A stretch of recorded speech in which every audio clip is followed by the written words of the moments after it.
The pursuit of the truth is often met with deceit, but the quest for liberty always discovers the truth.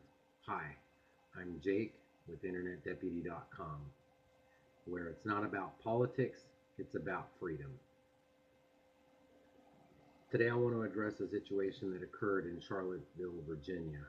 Um, First of all, I'd like to preference this by first saying that no one in my organization is a white supremacist or subscribes to that form of thinking, uh, nor would we ever allow anybody's commentary from that kind of thinking or writing in any way. Just want to make that clear. Uh, Freedom is what I want to talk about. Um, and like I said, it's not about politics, it's about freedom. So, there has been a recent movement in the media to label anyone on the right as a white supremacist. We saw this past June when Act for America put on a national campaign, which was basically a protest against Sharia law. The New York Times and the Washington Post and several other major news reporting outlets labeled all the protesters as white supremacists. However, when you view the on the ground videos on YouTube, you can see that the protests were anything but white supremacy in nature. Sharia law, after all, represents the absence of freedom and is completely unconstitutional. What is it? Essentially, it is the ownership of women and the enforcement of a single religion in society. You can't even own a dog under Sharia. And yet, the news media, in a typical leftist fashion, referred to all the people as white supremacists who were protesting against it. But I realize that true white supremacy does exist. It would be crazy not to think so. And sadly, the media will take this episode in Virginia and run with it, and every person who attended on the right will be labeled as a white supremacist, when in fact they all were not. Some were simply there to protest the taking down of the statue of Robert E. Lee, which is tantamount to rewriting history, right? Many see this as an attempt to change the past. And not only that, it's worthy to mention that it was also called was it like Reunite the Right or something, which in of itself doesn't have anything to do with white supremacy. So I don't know how much it was advertised ahead or whatever, but I'm quite sure that not every single person there protesting the taking down of Robert E. Lee statue was there to be a white supremacist. And to those who are true white supremacists, the neo-Nazi or KKK types, um, they're not alt-right. They're not anything right. They're just another group of leftists. Racism on any level in this country has always been perpetrated by the left. Um, as much as the left has tried to pass the racism card to the right, it has always been alive and well among leftists. Um, while the terms Republican and Democrat sometimes these days have gray areas between them, at least for purposes of this argument, I would say they would be pretty accurate assessment of the right and left when it comes to history. Um, anyway, particularly when it comes to racism. At the beginning of the Civil War, there was not a single Republican slave owner. After the Civil War, the KKK was used as a pseudo military arm of the Democrat Party. President Woodrow Wilson, another Democrat, was responsible for segregation in federal offices. Jim Crow laws were enacted by Democrats, and the Civil Rights Act was opposed by Democrats in the South. Some of them walked off the floor as a result of the passing of the Civil Rights Act. Social programs such as affirmative action, minimum wage, welfare, and other sorts of social programs were imposed by the Democrats, absolutely destroyed the black family unit, as well as living conditions for blacks in inner cities all over the country. There are many other examples where direct and indirect racism was taking place. But fast forward to today, Racism has changed direction, but it is still racism. Ironically, the racism that is directed toward the whites today is literally what keeps many blacks and Hispanics in the community down. They are told from an early age in the school systems that whites stack the deck against them. They tell them that systematic racism is occurring at all times. And by saying that, they don't have to point out who's responsible or what person, just systematic racism. It exists. There's evidence of it. It exists. They never point out the evidence that's empirical. Um, Evidence itself is not just because somebody doesn't get a particular job. That is not evidence. Uh, if somebody doesn't get a job and they say, "Oh, it was white supremacy," or it was the white man keeping the black man down. No, it wasn't. It was because you didn't get a job. It was because maybe you didn't perform according or have the experience necessary as compared to everybody else. But they're always being told that there's a systematic racism. And more and more, they're told about how white people have automatic privilege that gives them advantage over minorities. Instead of challenging these young blacks and Hispanics to achieve better, they dumb them down and make them believe that the system is rigged against them. In the colleges, they make the curriculum for them easier to get a degree, even if the degree won't help them succeed in the world. Um, Young minorities are set up for failure every day in this country, and it is not done by the right. It is done by the left.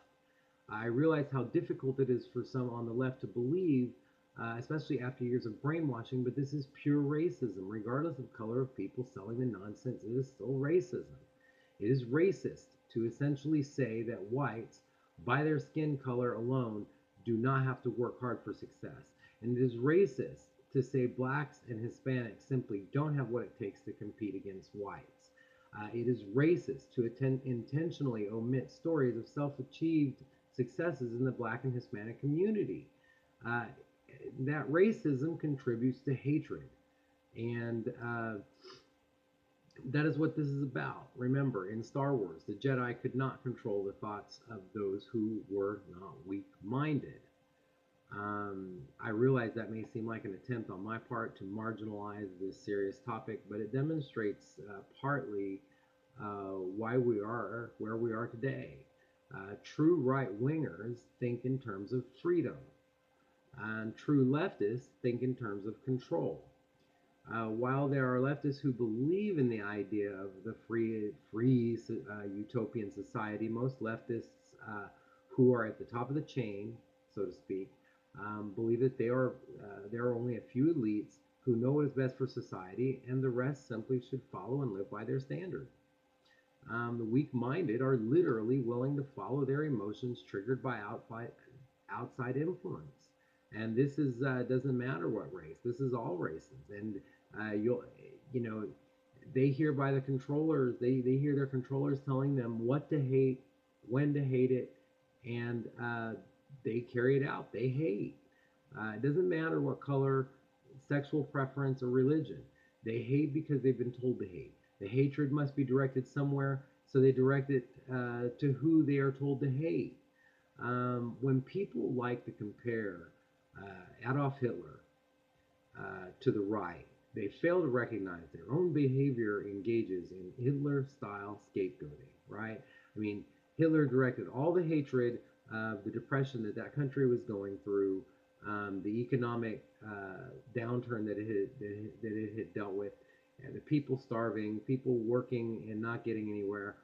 He directed that hatred, that emotion toward the Jews. Um, if they're black or Hispanic, they're told to hate white people. If they're white supremacists, they're told to hate all those who perceive to hate them. It's that simple. Um, and the leftist elites want to control so badly that they will fuel this hatred and capitalize on it until they can say, see, look at yourselves. We can control you. We need to control you because you can't get along with one another unless we do so. Uh, at that point, freedom of speech is lost. I mean, why do we have the term hate speech or hate crime? Isn't it a crime already? Isn't crime a crime already? If a man is guilty of murder, he's guilty of murder. Trying his crime as a hate crime is purely for show. and it helps advance a cause. Why would hate legislation even be needed if there is already a law against crime on the books and society was truly trying to move forward? The answer is that society is not trying to move forward. By trying to label something as hate gives more reason to continue to highlight racial tension and more leverage to eventually control language. We see this garbage growing in the college campuses and more recently, even in the corporate world. Instead of hate, it's called, they use other words also. I mean, they call it hate, but they also say things like microaggression. That's the big one right now. And the thing about microaggression is that's nonsense. It was fabricated to shut down speech on college campuses. That's all it is. They can say, well, anything, literally anything, can be construed as a microaggression and therefore a form of racism. Um, it doesn't matter. I mean, you could say an ant's crawling across my desk, and then somebody, if they say, "Oh my goodness, well, ants are black. Maybe you have something against black people." I know that sounds crazy, but this is exactly where it's going. Does anyone remember Bernice Gutierrez back in 2012? Her idea of microaggression is a peanut butter jelly sandwich. Does anybody remember that? The stupid, idiotic, pseudo-intellectual principal in Portland, Oregon actually said that the lesson plan that had mentioned a peanut butter jelly sandwich had a broader implication about it uh, due to race. Why? Because some of the students may not be American who eat PB&J and therefore could be offended by it, or they may not understand what's being talked about. So if you tell a student that if Sally has one PB&J sandwich and Juan has two PB&J sandwiches, uh, Mario in class is going to be offended because Juan had two of something he didn't understand. That makes no sense. Um, while some may consider this laughable, imagine what the students at that school are learning. I mean, progress it another 5 years. That was in 2012. Imagine what all those students for 5 years have learned at that school. And look at what just happened earlier this week. 5 years later, at Google, James Damore was fired literally for pointing out empirical data. Imagine a company that actually deals in data and computing where everything has to be exact. I mean, if you're computer programming or you're setting stuff up using HTML or whatever, you have to be exact. This kid was an engineer, uh, and they fired him for pointing out a fact. What was the fact? Um, that disparities between women and men are not always a result of discriminatory treatment. That's what he said. I mean, and several times in the memo that pointed this out, he even prefaced himself by saying that he was not against women and, in fact, believes that sexism does exist. But that didn't matter to the executives who were determined to fire him. I said that he preferenced himself. And I would like to make a quick point about that. If you're watching this and you're white, have you ever noticed how we almost subconsciously preface ourselves before discussing a person who is not white?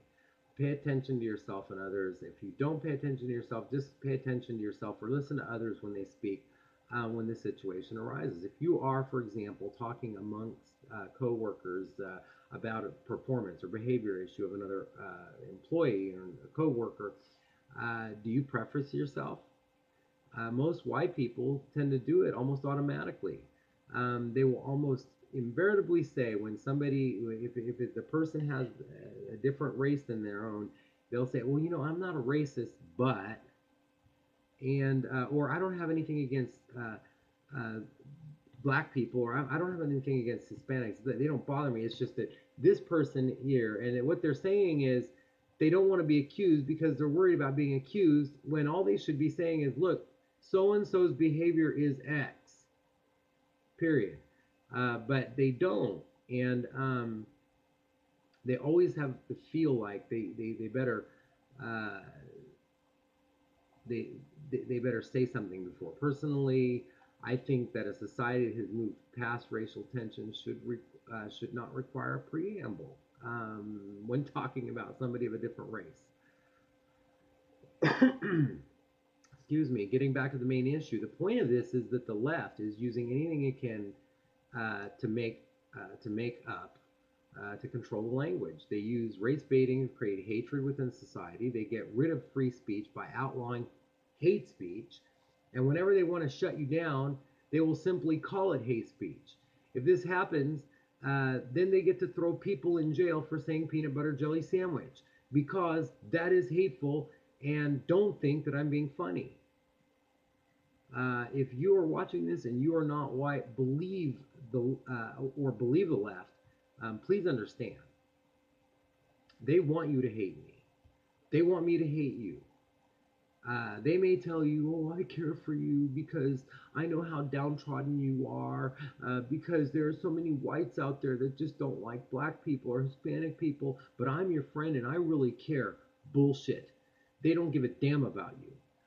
What they want you to do is capitulate, and they figure that if you believe them and you follow them, they'll have more power. That's another voter, by the way. Ever noticed how the leftist Democrat Party just absolutely loves illegals, but say very little about educated legal minorities, unless they're Muslim, of course? Why do you think that is? See, they don't care about anyone who wants to be a success on their own without dependence on the government. They want a permanent underclass and a voter base who needs them to be their friend so they can continue to keep people under their thumb and dependent. Try this litmus test. Ask a Democrat politician if open borders would be okay as long as migrants could not get welfare benefits. See, that would throw the whole idea in the bucket, right? They'd throw a tantrum. Why? Because they cannot use people who fend for themselves. They cannot. They can only use people willing to sacrifice their economic freedom. They only want illegals because they represent more people who will vote more power to them. They only care about power. Think about this. How many times have we heard of Democrat Party or liberals founding an organization to a not-for-profit, not tax-taking, but a not-for-profit organization that helps illegals, not-for-profits that help people who are black and who may be downtrodden. How many not-for-profits do you see these liberals partaking in or trying to start? Because if they really cared about people, don't you think they would start some of these things? They don't care. If the taxpayer money is not involved in keeping those people alive, which means that then they have a reason to vote for them, then there's no point in it. Okay, they don't care. Um, it's about power. What we saw in Virginia, at least where the protesters who actually subscribed to white supremacy, was literally the left versus the left. Both sides played into the hands of a narrative that wouldn't even exist were it not for the control of the leftist ideology. Racism and hatred are caused by the left, fueled by the left, and owned by the left. Because the idea of freedom and liberty resides on the right in America, racism can never have a part of the right's ideology. Remember, they want your freedom. They're not going to say that. They're going to make it all up. We love Hispanics. We love blacks. And those evil white people are out to get you. No, that's not what it is. But they're going to say whatever it takes. And it doesn't matter every single front that the left operates in. I don't care whether it's global warming or what they call climate change now or racism. All of it is designed to cause destruction to our society. They do not want a free society.